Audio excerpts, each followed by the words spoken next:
Falando um pouquinho sobre educação, falando um pouquinho desse tema sensível.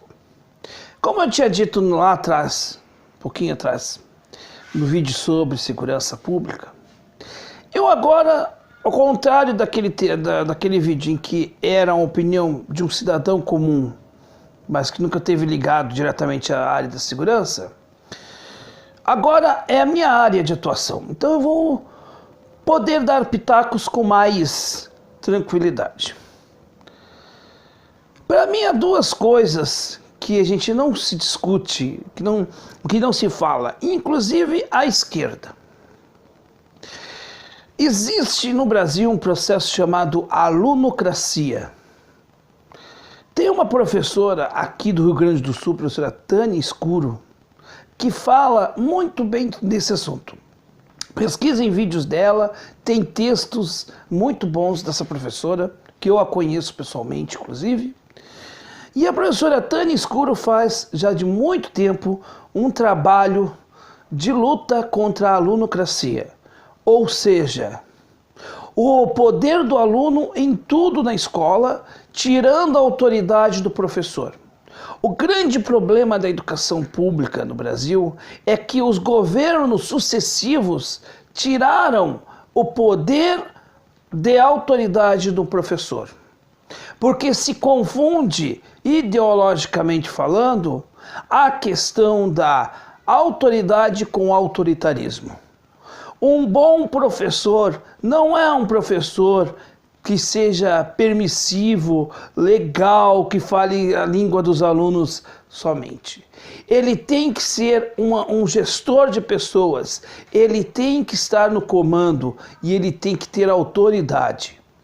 Mas foi retirada a autoridade do professor ao longo dos anos, quando direções omissas, e essas principalmente as eleitas, elas acabaram fazendo o quê?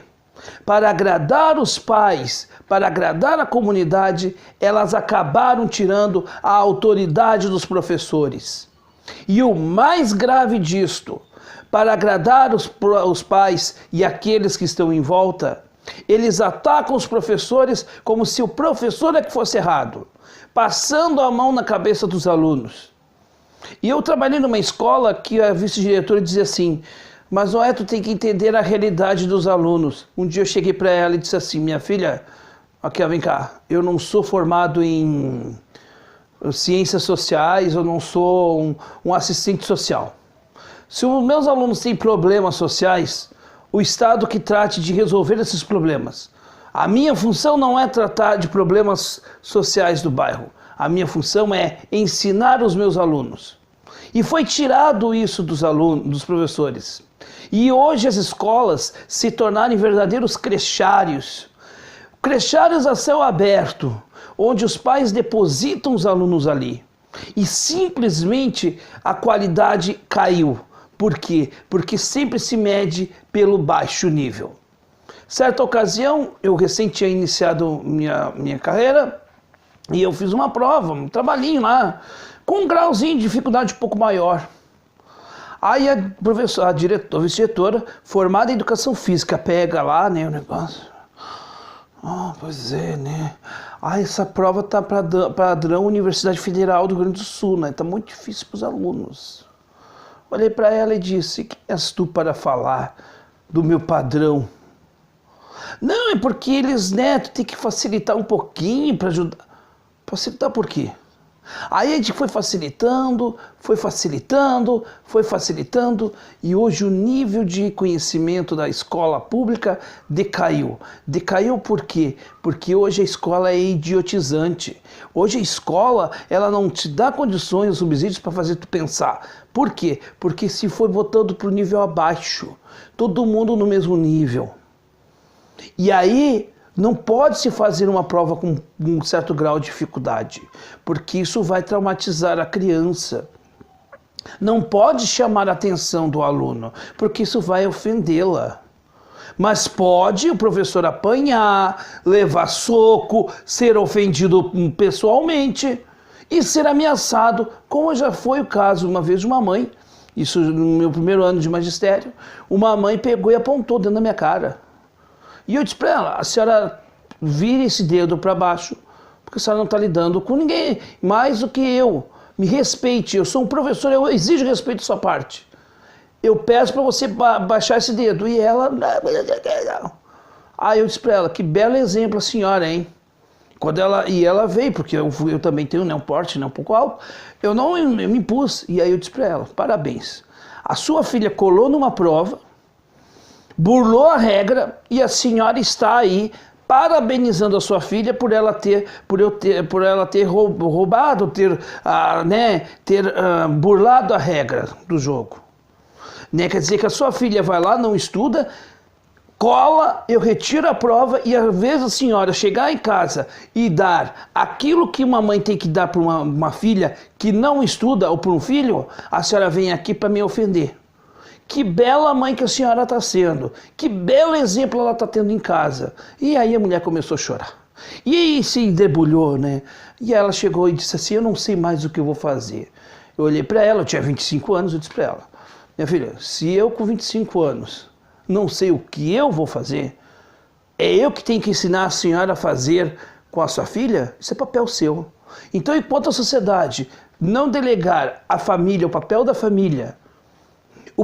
da família no processo e deixar a escola para ser um local para aprendizado, para a troca de vivências e para a troca de conhecimento, essa escola que a esquerda colocou como um antro, né, de acolher todos, mas trazer todos os problemas para dentro da escola, mas não resolver os problemas em volta dela, enquanto a gente continuar com isto, nós vamos ter um processo de adoecimento de professores. Porque o professor não tem que ensinar bons costumes para alunos, porque os alunos têm que ter isso dentro de casa.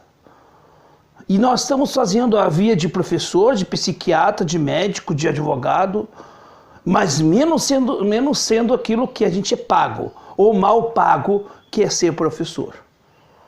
Por outro lado, nós temos também essa palhaçada da escola sem partido, onde tem uma lista de deveres que o professor tem que cumprir.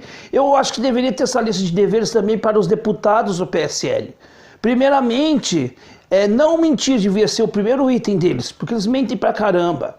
E colocando como se professor fosse doutrinador. Olha, se professor no Brasil fosse doutrinador de alunos para a esquerda, eu quero dizer para vocês que nossos professores são realmente um fracasso, porque a maioria dos nossos alunos não são de esquerda. E estão fazendo essa cortina de fumaça, sabe para quê? Sabe para quê? Para não resolver a raiz do problema da educação. Valorizar o professor, respeitar o professor.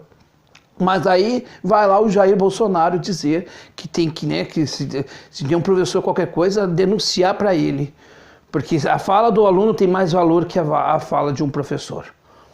Enquanto a gente não valorizar o professor nesse sentido, enquanto a fala do professor for marginalizada, enquanto tiver direções de escola omissas, estou falando com todas as letras, omissas, preocupadas com a eleição para continuar nas suas boquinhas, nas suas funções gratificadas, nós vamos viver o que nós vemos hoje. Professor desvalorizado, adoentado e uma educação cada vez pior, porque quando não se valoriza um professor, quando não se valoriza o ator principal desse processo, e enquanto se dá, entre aspas, mais força para o aluno, para que o aluno fique jogando contra o professor e ambos fiquem numa guerra sem fim, enquanto isso, a educação vai ser desvalorizada assim, porque um processo de educação, um processo de formação tem que ser calcado no conhecimento, no respeito e na cidadania, que é coisa que a gente não vê nas nossas escolas. Infelizmente. E quem não gostar do que eu estou falando, eu sinto muito.